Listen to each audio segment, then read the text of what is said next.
Welcome back to the 25 Days of Puppy Christmas Cards, where we're helping you decide what you're going to do for your Christmas cards with your dogs this year. One idea for your Christmas card, 24 for your social media advent calendar. This one is incredibly easy, and all you have to do is contain your dogs in a car.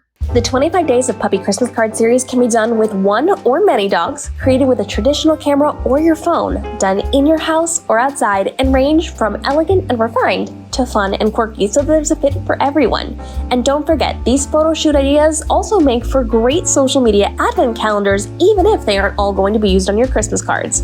If you're using a traditional camera, I recommend you set up a remote shutter release through a clicker or an app on your phone so you can take photos from where you're posed.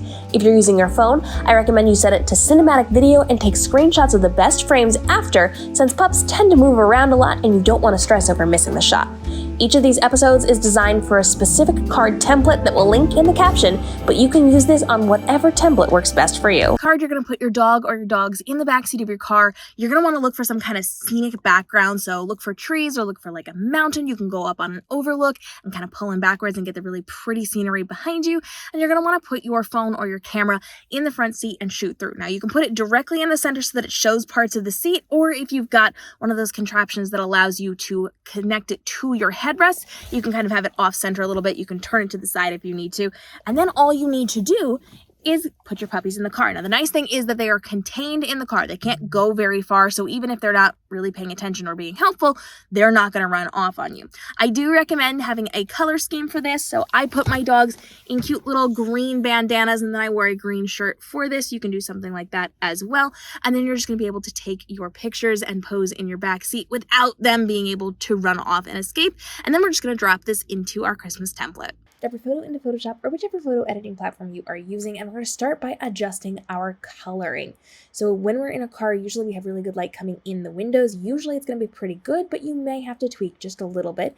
So we're going to want to make it a little more glowy. You're going to go into a brightness and contrast panel, and you are just going to pull up the brightness just slightly, pull up the contrast just a little, and now we can adjust for each individual in the image. So we are going to go in, and I'm just going to use my lasso tool. I'm going to lasso just part of this because we don't want the entire background to be lit up.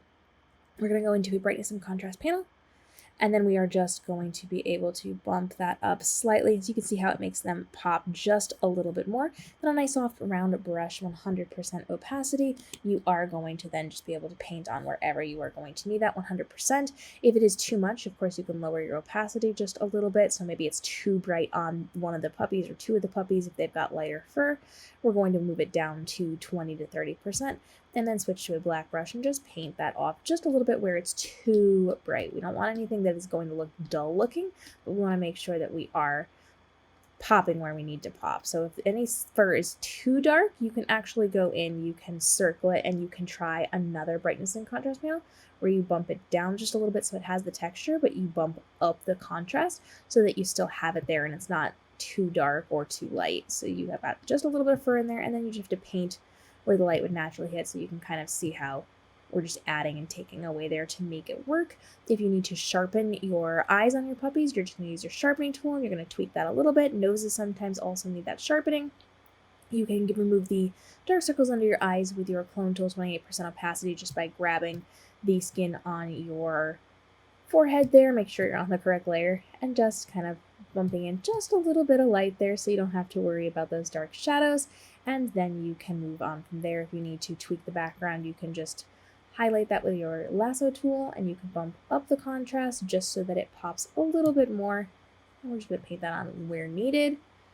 And you can also enhance if you want to see the background. You can enhance those windows by lassoing that and then going to brightness and contrast and dragging that down with the brightness and up with the contrast, however much you need for it to stand out for your liking. So then you're just going to paint that in so it's clearly got the background there. And you can also go with it nice, bright, and white so that it can't see where you are. So if you don't have the best background, or you don't particularly love the coloring of the background, or you don't love the positioning of it, you do not have to have it there. You can remove that and let that stay nice and white and bright and beautiful. So now you can kind of see how we have both versions of that. So it's off where it's nice, bright, and white, focuses on you, and it's darker where you are clearly on the road and traveling. If it's too dark for you, you can bump that down just a little bit, but that gives you some nice coloring there so people can see what they've got going on. With your travels, as you're doing things for the holidays, I'm going to turn mine off because I kind of like to focus on us, but you can do whichever you want for yours, and then we're going to drop it into our template. Then you're going to drop your image into your template. I kind of like that we've got this black plaid going on here with the little pops of green with the little holly berries, and that kind of pulls in the green color of the bandanas we're using, but it also has the darker colors and the lighter colors of the vehicle, which most vehicles are going to have.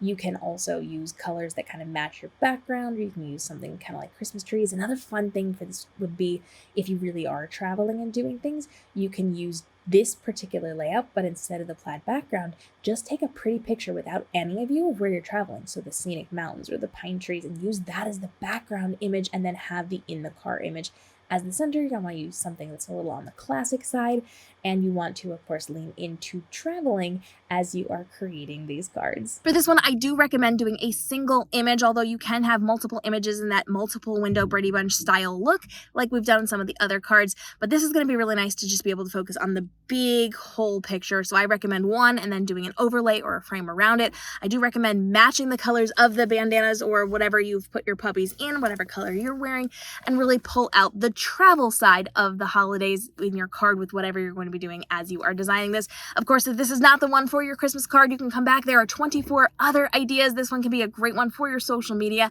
and we are bringing you other ideas to be using for your Christmas cards as well in the upcoming episodes. So we'll see you then.